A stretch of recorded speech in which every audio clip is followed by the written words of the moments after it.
भाइयों, super Napier graph की ऊंचाई 12 से 15 फीट तक होती है। इतनी ऊंचाई पर रेनगन से पानी कैसे दिया जा सकता है, इस वीडियो में इसकी पूरी जानकारी दी जाएगी। आज हम आपको इस तरह से रेनगन की फिटिंग करके दिखाएंगे कि आपको ना तो पाइप उठाकर शिफ्ट करनी पड़ेगी, ना ही रेनगन उठाकर शिफ्ट करनी पड़ेगी। पहले जान लेते हैं कि सुपर नेपियर ग्राफ के क्या फायदे हैं, लगाने पर कितना खर्च आता है और इससे क्या आमदन होती है। भाइयों, यहाँ लगा हुआ है सुपर नेपियर ग्राफ। इस समय इसकी हाइट है 11-12 फीट की। आने वाले कुछ दिनों में इसकी हाइट हो जाएगी 14-15 फीट की। आप सभी का स्वागत है माइक्रो इरिगेशन में। मैं हूँ प्रपरी सिंह। आज की वीडियो में हम लोग बात करने वाले हैं सुपर नेपियर ग्राफ में पानी देने के तरीकों के बारे में, कि आप किन किन तरीकों से किन किन इरिगेशन सिस्टम द्वारा सुपर नेपियर को पानी दे सकते हैं, बट खुली सिंचाई के अलावा। तो जब हमने ये वीडियो तैयार करनी थी, हम लोग पंजाब में बहुत सारे फार्मर्स के पास गए जिन्होंने कि सुपर नेपियर ग्राफ लगा रखा है। स्पेशली हम लोग उन लोगों के पास गए जिनको कि ये सुपर नेपियर ग्राफ लगाए हुए 3-3, 4-4 साल हो चुके थे। हम जानना चाहते थे कि सुपर नेपियर ग्राफ का जितना फ़ायदा सोशल मीडिया के ऊपर बताया जाता है कि वाकई उतना फ़ायदा है।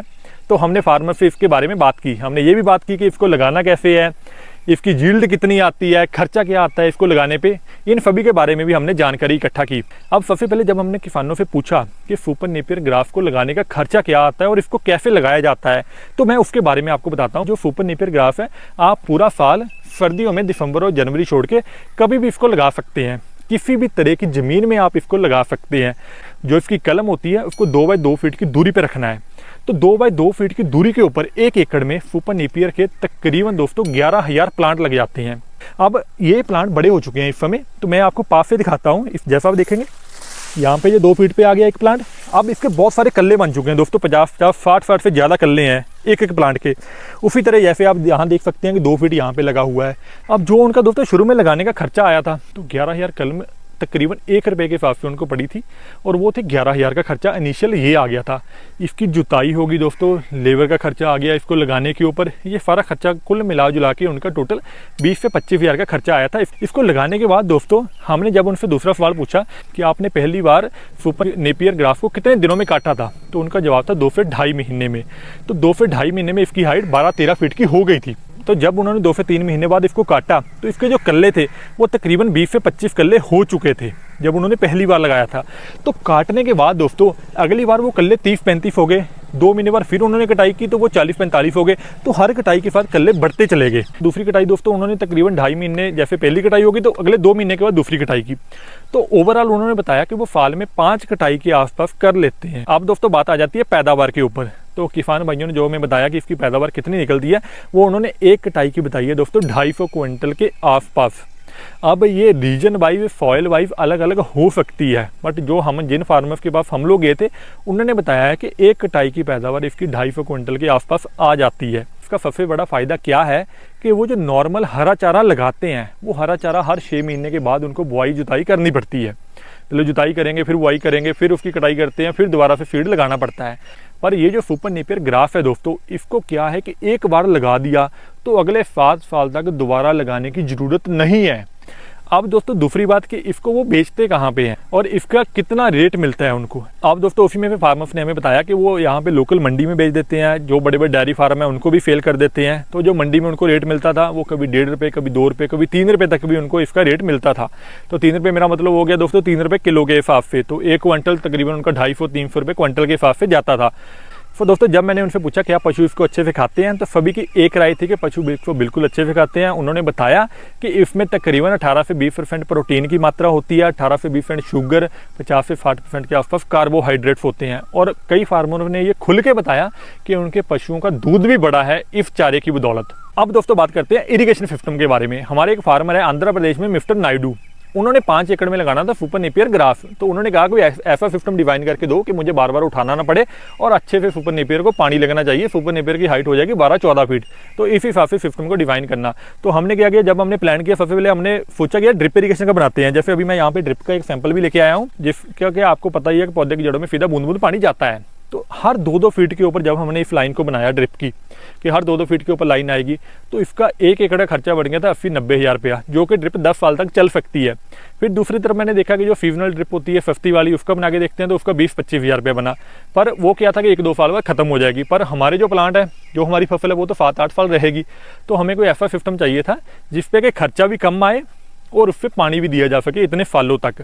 फिर हम दोस्तों प्लान करने लगे, तो हमने मिनी स्प्रिंकल भी हमारे वहन में आया। जैसा आपको देख के पता लग ही रहा है इसके पीछे हाइट इसकी 8-9 फीट हो चुकी है यहाँ पे, और मिनी स्प्रिंकलर ये 4 फीट का है, ये 5 फीट का। तो जब तक ये 4-5 फीट का तब तक तो इससे पानी दिया जा सकता है, पर जब वो बड़ा हो जाएगा तो इससे पानी नहीं दिया जा सकता। तो ये सिस्टम भी एक तरह से बेकार हो गया। फिर दोस्तों फाइनली हम लोग पहुंचे रेन गन के ऊपर। ये जो रेन गन है दोस्तों, ट्राइपॉड के साथ इस रेन गन को क्लंप वाली पाइपों के साथ चलाया जा सकता था, जहाँ फिर अंडरग्राउंड पाइपलाइन डाल के उसके साथ कनेक्ट किया जा सकता था। पर होता क्या है कि जो रेन गन होती है नॉर्मल उसकी हाइट 6-7 या 8 फीट तक होती है। तो अब हमें रिक्वायरमेंट क्या थी कि हमें ऐसा सिस्टम चाहिए जो कि 12 फीट ऊपर से पानी दे सके, क्योंकि इसकी हाइट 12-14 फीट की हो जाएगी। अगर हम रेन गन को 12 फीट पे भी लगाएंगे तो उसका एंगल जो होता है वो आप देख सकते हैं 27 डिग्री होता है, तो ऊपर की तरफ पानी जा सकता था। फिर दोस्तों हमने सिस्टम जो डिजाइन किया वो ये वाला है जो मैं पीछे आपको दिखा रहा हूँ। तो हमने क्या प्लान किया कि हम लोग वहाँ पे पीवीसी पाइपलाइन डाल लेंगे अंडरग्राउंड, और हर एक तय दूरी के ऊपर हम लोग परमानेंट रेन गन फिट कर देंगे। तो वहाँ पे हमने सिस्टम डिजाइन किया परमानेंट रेन गन का। तो उसमें सबसे पहले हमने जो पीवीसी पाइपलाइन डाली दोस्तों सारे खेतों में।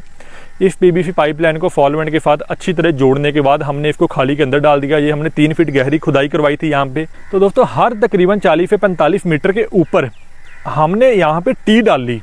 ये टी थी हमारी 3 बाई 1.5 इंची की, क्योंकि हम लोग 1.5 इंची की रेन गन को लगाने वाले थे। तो ये सभी जगह टी डालने के बाद जो ये हमारी रेन गन होती है, अगर इसका ट्राइपॉड स्टैंड हमने यूज़ ना करना हो तो आप देख सकते हैं इसके साथ ये 6 फीट की राइवर पाइप होती है। तो हमें चाहिए थी हाइट 12 फीट की। तो हमने तकरीबन दोस्तों 13-14 फीट के ये राइवर पाइप बनाए, क्योंकि 1-2 फीट धरती के अंदर भी जाने थे। तो ये सारे बनाने के बाद फिर हमें ये था कि अगर ये सारे खेतों में हम लोग रेन गन लगा देंगे तो उसको बंद करेंगे और चलाएंगे कैसे, क्योंकि एक साथ तो सारी रेन गन नहीं चल सकती। तो फिर हमने क्या किया, राइवर पाइप के 2-2 टुकड़े किए और 2 टुकड़ों के बीच में हमने गेट वाल लगा दिया, जैसा कि अभी मैं पीछे आपको दिखा रहा हूँ। ये गेट वाल लगाने के बाद दोस्तों जहाँ पे हमने टी डाली थी वहाँ पे जाके हमने इस रेन गन को फिट कर दिया। अब ये बीच में गेट वाल दोस्तों हमने इसलिए लगाया है, मान लीजिए हमारी मोटर 2 ही रेन गन चला सकती है और हमने टोटल रेन गन लगा रखी है 6-7। तो हम क्या करेंगे, ये जो बीच में गेट वाल लगे हुए हैं 2 रेन गन का गेट वाल खोल देंगे, बाकियों का बंद रखेंगे, तो वो 2 रेन गन चलती रहेंगी। अब जब यहाँ पे पानी लग जाएगा तो पहले मैं आगे चल के दूसरी रेन गन का गेट वाल खोल दूंगा और पीछे वाले आके बंद कर दूंगा। तो इस तरह से क्या है कि मुझे रेन गन को उठा के शिफ्ट नहीं करना पड़ेगा। अब आप देखेंगे जो हमने ये राइवर पाइप डाली थी ज़मीन के अंदर, इसकी दोस्तों हमने प्रॉपर कंक्रीट के साथ फाउंडेशन बना दी, क्योंकि रेन गन भी भारी है, ऊपर फिर राइवर पाइप भी भारी है, तो वो कहीं गिर के टूट ना जाए। तो ये प्रॉपर फाउंडेशन बनाने के बाद फिर आप देखेंगे ये रेन गन कितनी लाजवाब तरीके से चल रही है।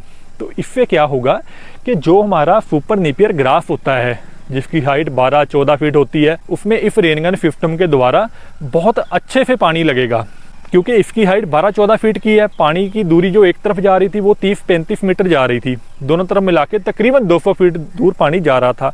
अब आपने एक बात का ध्यान जरूर रखना है कि रेन गन का जो पानी जाता है, जैसे अभी मैं आपको बता रहा हूँ, दोनों तरफ मिला के 60 मीटर पानी जा रहा है। तो वहाँ पे पीछे जो हमने पंप लगाया था वो हाई हेड वाला पंप था। तो किसी भी साधारण पंप के ऊपर आप रेन गन को मत चलाना, आपने हाई हेड वाला पंप ही लगाना है। तो इस तरह से दोस्तों आप भी अंडरग्राउंड पाइपलाइन डाल के अगर सुपर नेपियर में ये सिस्टम कराना है तो इस तरह से आप रेन गन का परमानेंट सिस्टम लगा सकते हैं, जिसको कि उठा के बार बार शिफ्ट करने की ज़रूरत भी नहीं है। और 7 साल के बाद जब आपने सुपर नेपियर ग्रास अगर आगे नहीं लेना है, आप इसमें मक्की लगाते हैं, आप इसमें गन्ना लगाते हैं, तो उन सभी फसलों में भी इसका पानी दिया जा सकता है। मैं उम्मीद करूंगा आपको इस वीडियो से अच्छी जानकारी मिली होगी। अगर वीडियो से अच्छी जानकारी मिली है, आप किसान हैं तो दूसरे किसान भाइयों के साथ इस वीडियो को शेयर करना। अगर आप किसान नहीं भी हैं तो जो भी आपके संपर्क में रिश्तेदार किसान है तो उनको ये वीडियो जरूर भेजना, ताकि उनको इसके बारे में अच्छी जानकारी मिल सके। ये वीडियो देखने का सभी लोगों का बहुत बहुत धन्यवाद। सभी को नमस्कार।